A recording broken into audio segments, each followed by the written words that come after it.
So hello everyone, welcome back to my channel BSc rock paper. आज हम बात करेंगे डो मेकिंग के बारे में। डो का मतलब होता है कि जो हम आटा गूंथते हैं ना खाना बनाते समय, तो उसे बोलते हैं।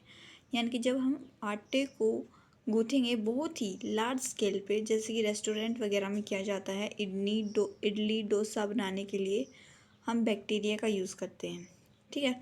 अब मान लो कि हमें ब्रेड का डो बनाना है, तो हम क्या करेंगे, उसमें बेकर्स ईस्ट ऐड कर देंगे।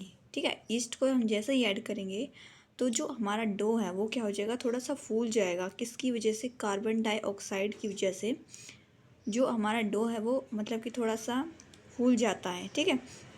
और ये साथ में क्या होता है, एल्कोहलिक फर्मेंटेशन के लिए भी यूज़ किया जाता है CO2 को।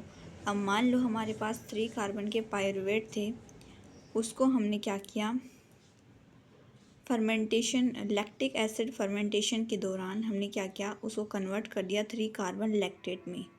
तो इसमें क्या हुआ, तो कोई भी कार्बन डाइऑक्साइड रिलीज़ नहीं हुई। ठीक है।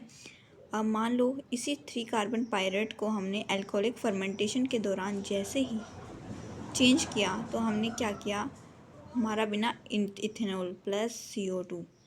तो ये हमारा है डो मेकिंग। यहाँ से क्वेश्चन पूछ लिया जाएगा कि ब्रेड जो बनाने के लिए कौन सी ईस्ट का यूज़ किया जाता है, और वो जो डो है वो किसकी वजह से फूल जाता है, तो वो कार्बन डाइऑक्साइड की वजह से फूल जाता है। और जैसे ही हम ईस्ट यूज़ करते हैं, हम उसको बोलते हैं बेकर्स ईस्ट, सैक्रोमाइसिस सर्विसी। ठीक है।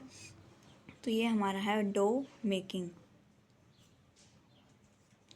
आगे हम पढ़ेंगे माइक्रोबियल कॉलोनीज़ के बारे में। मान लो कि हमारे पास एक पेट्री डिश थी और वहाँ पर हमने कल्चर मीडिया ग्रो किया, जिसके अंदर हमारा एक इनविजिबल जो बैक्टीरिया था वो प्रेजेंट था। ठीक है। शुरू में हमें दिखाई नहीं दिया, लेकिन जैसे ही हमने उसको 8 से 10 आवर्स के लिए रखा, तो ये जो बैक्टीरिया है, सिंगल जो बैक्टीरिया है, उसकी क्या बन गई, कॉलोनी बन गई। यानी कि 10⁻7 से 10⁸ बैक्टीरिया जो है वो हमें दिखाई देने लग गए, विजिबल होने लग गई। ठीक है। इसे हम बोलते हैं माइक्रोबियल कॉलोनीज। यानी कि सिंगल बैक्टीरिया से हमने क्या किया, बैक्टीरिया की कॉलोनी ग्रो कर दी, जो हमें दिखाई देती है, विजिबल। हम जब माइक्रोस्कोप के अंदर देखते हैं तो हमें ये इतने सारे बैक्टीरिया दिखाई देते हैं।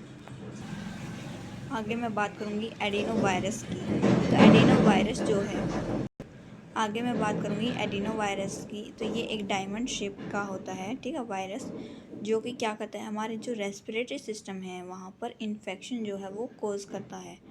यानी कि रंग से रिलेटेड जितनी भी थोड़ी बहुत जो बीमारियाँ हैं वो कौन कोज करता है, हमारा एडिनो वायरस। तो आज हम पढ़ेंगे यहीं तक। आई होप आपको समझ में आया होगा। Thank you.